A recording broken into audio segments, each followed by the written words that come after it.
My name is Daniel Brooks. I'm 36, a single dad, and a man who's learned the hard way that life doesn't care about your plans. 3 years ago, my wife Melissa died unexpectedly after a routine surgery. One moment we were planning our daughter's 6th birthday party, and the next, I was holding our little girl Hannah, telling her mommy wasn't coming home.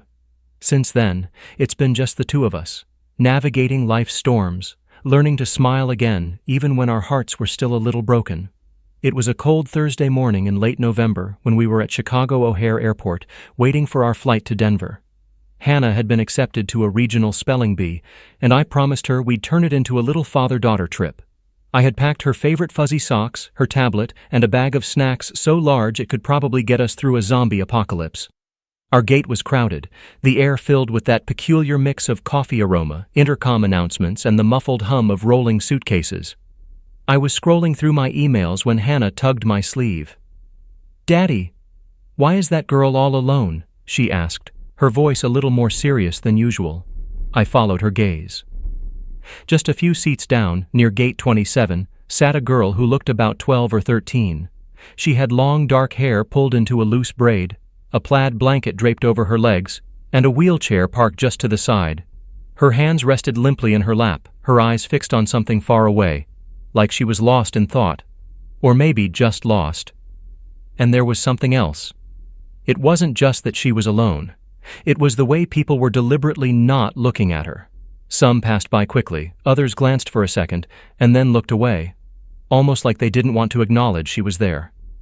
I leaned toward Hannah. "Maybe her parents are nearby," I whispered. But as the minutes ticked by, no one came. No one talked to her. No one sat beside her. "Daddy," Hannah said, folding her little arms. She looked sad. I hesitated. You never know someone's story, and airports are full of strangers and private moments. But something about the girl made my chest tighten. She wasn't just bored or tired. She looked like someone who had gotten used to being invisible.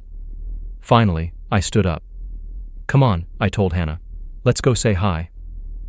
We walked over slowly, not wanting to startle her. Up close, I noticed the wheelchair had an airline tag dangling from it, and her carry-on bag sat by her feet. No one had touched it for at least half an hour. "Hey there," I said softly, crouching down so I was eye level. "I'm Daniel, and this is my daughter Hannah. Are you traveling alone?" Her eyes shifted to me, and I noticed they were a striking shade of gray. She blinked once before speaking. My dad's supposed to be here soon," she said, her voice quiet and a little shaky. "That's good," I replied. "Where's he coming from?" She opened her mouth as if to answer, but then looked away. Hannah, never one for awkward silences, grinned and said, "I like your blanket. My daddy says plaid is the best pattern for winter." That earned the faintest smile from the girl. "I'm Lily," she said after a pause, "and I'm not really supposed to talk to strangers." "Smart rule," I nodded. "But maybe we can just sit here so you're not completely alone until your dad gets here?" She didn't answer, but she also didn't tell us to leave. Hannah plopped down beside her, pulling out a pack of gummy bears and offering them like it was the most natural thing in the world.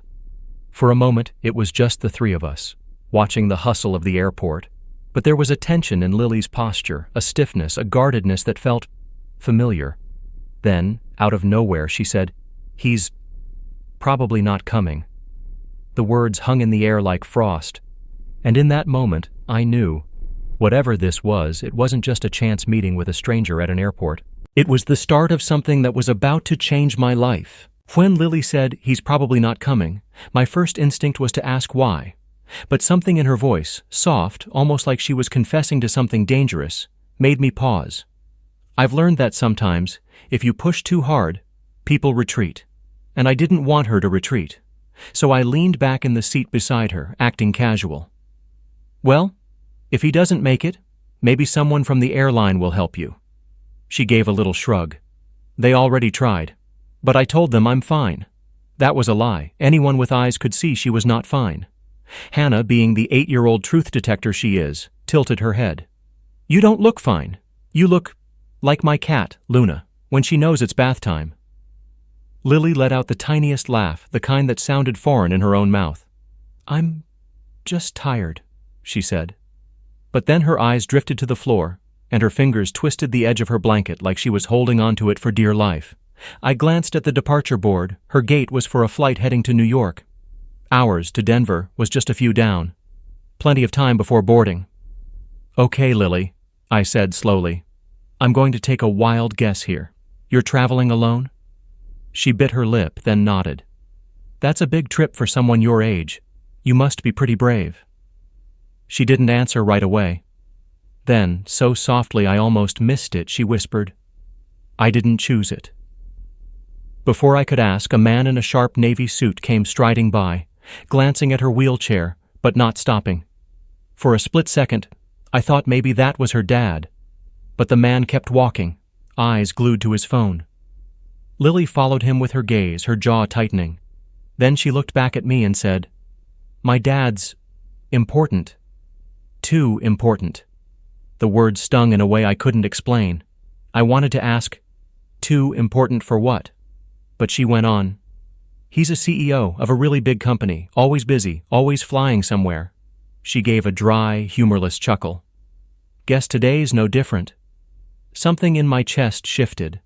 Because I'd met people like that before, parents whose calendars were full but whose kids' hearts were empty.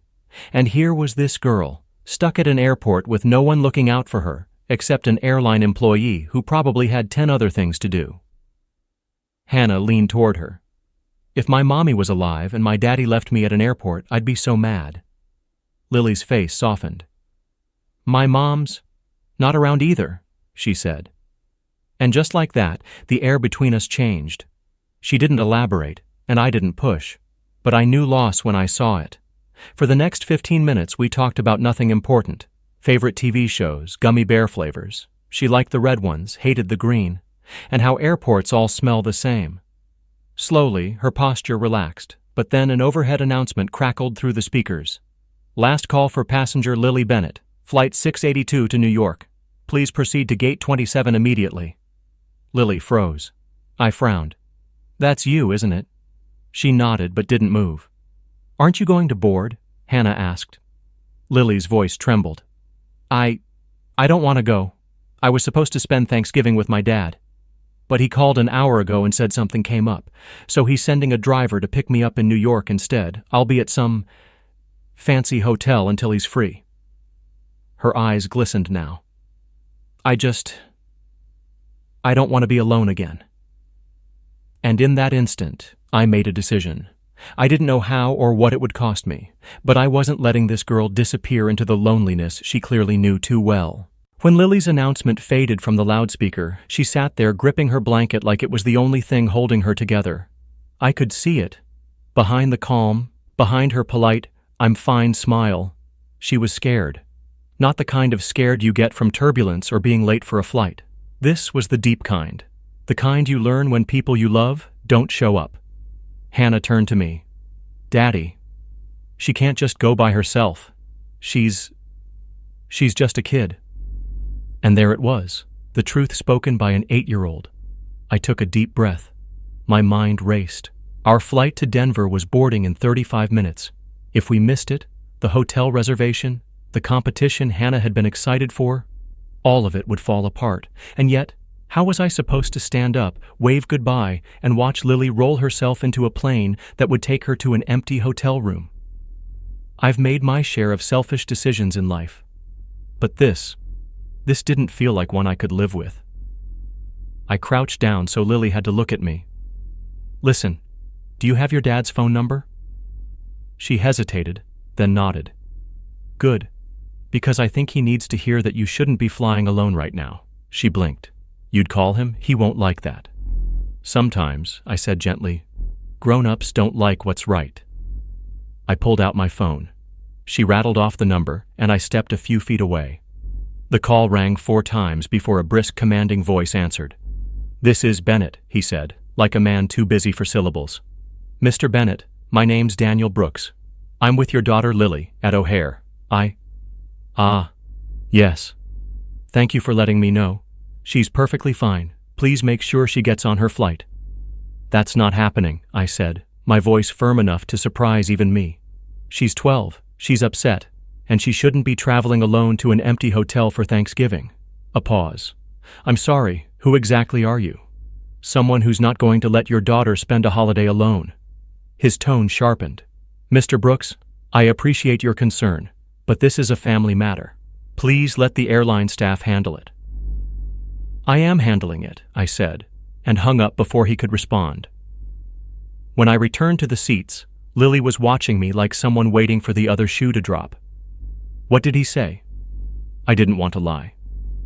He wants you to get on the plane, but I think you and Hannah should hang out with me for a little while instead. Her brow furrowed. You'd miss your flight? I glanced at Hannah. She gave me the tiniest nod. Yeah, I said. Some things are more important. The boarding call for our Denver flight echoed through the terminal. My stomach knotted. Hannah had worked so hard for that spelling bee. But then she grabbed Lily's hand and said, We can always go to another one, but you only get one Thanksgiving this year. Something in Lily's face cracked. A wall she'd been holding up all morning. She blinked fast, but a single tear escaped anyway. Okay, she whispered. I'd like that. So I walked up to the gate agent, explained we wouldn't be boarding, and asked if they could cancel our tickets. She gave me a puzzled look but nodded. As we turned away, Lily looked between me and Hannah like she couldn't quite believe strangers had just changed their whole day for her. And maybe that was the first time I realized. It wasn't just her life that was about to change. We stepped out of the terminal into the crisp November air, the kind that makes your breath curl like smoke. Lily's wheelchair rolled quietly beside me as Hannah skipped ahead, pointing out everything from the airport shuttle buses to a stray seagull picking at an abandoned sandwich. I hadn't planned a day in Chicago. Heck, I didn't even know what we'd do. But anything was better than watching her board that flight to an empty hotel room. Any place you like in the city? I asked. Lily shrugged. I've only been here for Dad's business trips. I usually just stay in the hotel. There was no bitterness in her tone, just the flat matter-of-factness of someone used to it. I thought for a moment, then grinned. All right then. First rule of today, no hotels. Second rule, no sitting around waiting for something better to happen. We make it happen ourselves. Hannah threw her arms up like she'd just been declared the winner of a game show. Yes, let's get pizza. We caught a cab into the city. Lily stayed quiet for most of the ride, gazing out the window as skyscrapers rose into view. But every now and then, I caught her smiling at Hannah's chatter about school friends, her spelling bee, and how she once tried to teach our cat to use the toilet, unsuccessfully and messily. Our first stop was a deep dish pizza place I remembered from years ago. The smell of melted cheese and tomato sauce hit us the moment we walked in. We found a booth by the window, and I made sure to slide the table so Lily's chair fit comfortably. As the waiter took our order, Hannah leaned toward Lily. Okay, most important question. Pineapple on pizza, yes or no? Lily actually laughed. Absolutely not. Thank you, Hannah exclaimed, as if she'd just found a long-lost ally. For a while, it was just laughter, pizza, and stories. I saw Lily eat like she hadn't in days. She even teased me when I nearly burned my mouth on the first slice. After lunch, we wandered through Millennium Park. Hannah insisted on showing Lily the bean sculpture, even though Lily admitted she'd seen pictures of it 100 times. Then, standing in front of its gleaming surface, I noticed Lily's reflection. Small, wrapped in her blanket, but smiling like she'd been waiting for this exact moment without even knowing it. That's when Hannah asked the question I'd been avoiding all day. Lily, how did you end up in a wheelchair? The smile faltered. Lily looked down at her hands, and for a second, I thought she wouldn't answer. Then, quietly, she said, Car accident about 2 years ago. My mom was driving. It was raining. She didn't make it. My heart sank. Lily's voice wavered, but she kept going. I broke my spine. They said I'd probably never walk again. Dad, he paid for the best doctors, but he's not really around. I think maybe it's too hard for him to look at me now. I wanted to tell her she was wrong, that her dad should be there no matter what. But I knew from my own life that sometimes people run from pain instead of facing it. Hannah reached over and took her hand. My mom's gone too, she said softly. But my daddy says that's why we have to stick with the people we still have. Lily's eyes glistened. I like your daddy, she whispered. We spent the rest of the afternoon at a little bookstore cafe Hannah loved. Lily wheeled through the aisles slowly, stopping at a shelf of travel books. "I want to go somewhere warm," she said. "Somewhere where you can't tell if the water is the sky." It hit me then. This wasn't just about today. She wanted escape, freedom, something beyond her father's cold, distant version of life. And maybe, just maybe, I could give her a piece of that. As the daylight faded and the streets lit up in gold, I realized we'd been together almost 7 hours. Not once had she asked about going back to the airport. Which made what happened next all the more surprising. My phone rang, her father's number.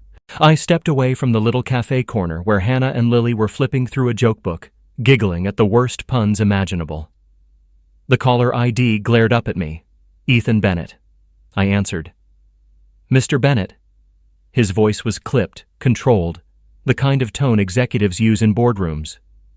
"Mr. Brooks, I understand you've taken my daughter sightseeing?" "Taken isn't the right word," I said evenly. She was sitting alone at an airport about to board a flight to New York with no one waiting for her on the other side. I wasn't about to let her spend Thanksgiving in a hotel by herself. "She's 12, he replied, as if that explained everything. "Yes," I shot back, "she's 12. And she's been through more than most grown adults I know. That's exactly why she shouldn't be alone." There was a long pause. I could hear faint murmurs in the background, maybe an office, maybe a conference. Then he said, "You think I don't know what she's been through?" His voice cracked, barely, but enough to make me stop mid-breath. "I know exactly what she's been through," he continued, quieter now. "Because I was there. I was in the passenger seat the night of the accident. I watched her mother die, and I walked away without a scratch." The words hit me like cold water. He went on, "Every time I see her, all I can think is, it should have been me, not her mother, not her legs. Me." His voice broke, then hardened again, as if ashamed of the vulnerability. "So yes, I keep my distance. It's not because I don't care. It's because I can't bear to look at what I took from her." I gripped the phone tighter. "You didn't take anything from her, Mr. Bennett. You survived an accident. She survived an accident. That's not the same as hurting her." "You don't understand," he said. "Maybe not," I admitted. "But I do know what it's like to lose someone and still have to show up for the people who are left. You don't get to stop being her father because it's hard for you. You think it's easy for her?" There was silence on the other end. Finally he said, "Where are you?" "In the city. With her. We've had pizza, seen the Bean, went to a bookstore. She's smiling." Another pause. This one felt heavier.